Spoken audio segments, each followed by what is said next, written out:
Merci à vous de nous suivre sur nos sessions PMS Stories de Périclès, des interviews d'éditeurs sur le marché des outils de tenue de position.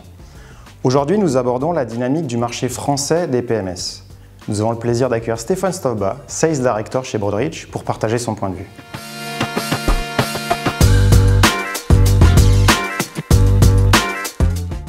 Bonjour Stéphane, merci tout d'abord d'avoir accepté de participer à cet échange. Bonjour Maximilien, merci beaucoup pour l'invitation. Avant toute chose, pouvez-vous nous rappeler qui est et quelles sont les solutions de Broadridge? Broadridge, c'est une société américaine, FinTech, de 15 000 personnes, qui est principalement basée aux États-Unis, en Europe et en Asie. En Europe, Broadridge est principalement connu pour les services aux émetteurs et le proxy voting. Ensuite, nous avons des solutions sur le sell-side et le buy-side. Pour le sell-side, nous avons des solutions front office via notre filiale Itiviti BTCS et des solutions capital markets sur la partie middle et back office. Sur la partie buy-side, sujet qui nous intéresse aujourd'hui, nous avons 4 solutions. La première, c'est un outil PMS-OMS Risk Management System IBOR pour toutes les assets classes. Ensuite, nous avons un outil qui s'appelle Sentry pour la gestion de la dette privée, front, middle, back office. Nous avons un outil sur le private equity qui s'appelle Private Market Hub, qui est principalement destiné aux asset serviceurs. Et ensuite, nous avons un outil de reporting réglementaire pour aider les asset managers à effectuer le reporting MiFID et Solvency. Le taux et le type d'équipement des gestionnaires de portefeuille en PMS varient en fonction de la taille des encours gérés. Quelle est votre vision du taux d'équipement par segment de clients? Aujourd'hui, sur la France, on considère qu'il y a les tier 1, tier 2, tier 3. Les tier 1, qui sont les gros asset managers, sont généralement très bien équipés et depuis longtemps.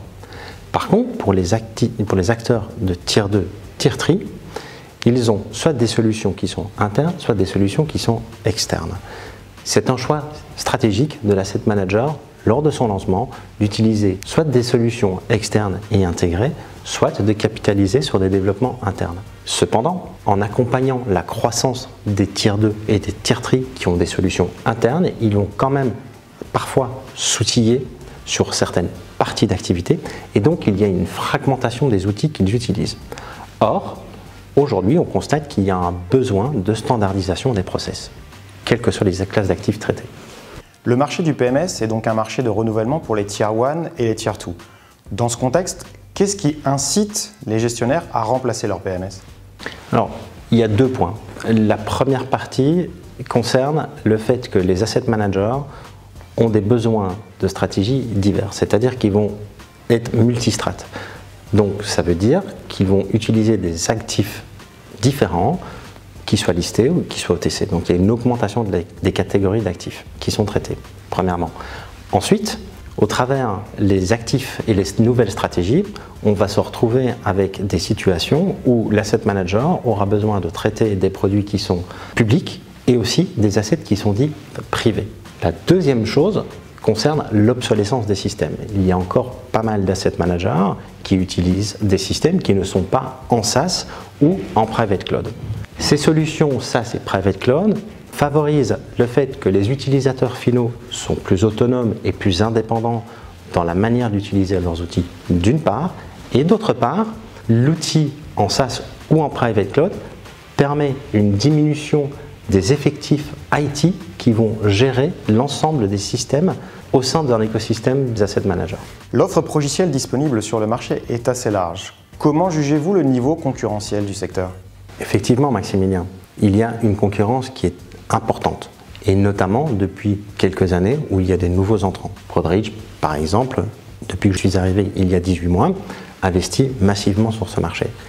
Mais le fait qu'il y ait une plus grande concurrence transpire un certain nombre d'offres supplémentaires pour les asset managers. Donc ils vont avoir plus de choix et de facto, il y aura une plus grande compétitivité entre les acteurs qui vont se différencier dans leur capacité à pouvoir gérer, par exemple, des classes d'actifs différentes ou sur un seul système. Ensuite, dans ce monde très concurrentiel, il y a une question sur les coûts d'implémentation où potentiellement les éditeurs auront à cœur d'offrir des coûts qui seront limités pour les acteurs qui souhaitent passer d'une solution interne vers une solution externe. En conclusion, quelle peut être la proposition de valeur d'un éditeur sur ce marché ultra concurrentiel? Eh bien Maximilien, la proposition de valeur de Broadridge est très simple, dans le sens où on va se concentrer principalement sur les acteurs Tier 2 et Tier 3, parce que nous avons la capacité de pouvoir gérer l'ensemble des actifs qu'ils vont traiter. Mais pas que, nous allons aussi, via notre outil Paladin, leur donner accès à l'outil Sentry pour la gestion de la dette.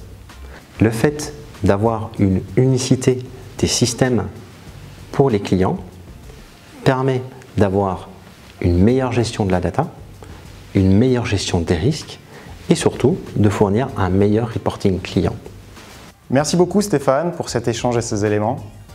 Merci de nous avoir suivis, nous vous donnons rendez-vous pour une prochaine vidéo PMS Stories.